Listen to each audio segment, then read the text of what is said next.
Malaysia perlu merebut peluang daripada peralihan global untuk membangunkan ekosistem Made by Malaysia.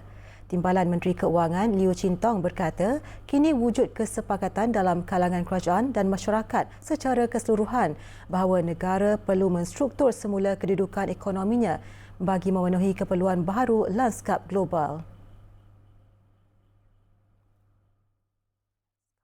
It is important for us also to remember that we have to make for a new global landscape.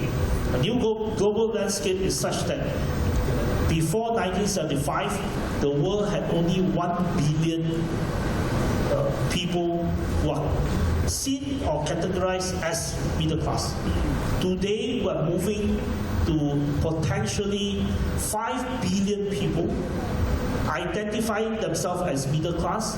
Peralihan struktur dalam permintaan global itu mungkin tidak semestinya dicerminkan melalui pendapatan yang diukur dalam mata wang atau terma dolar Amerika.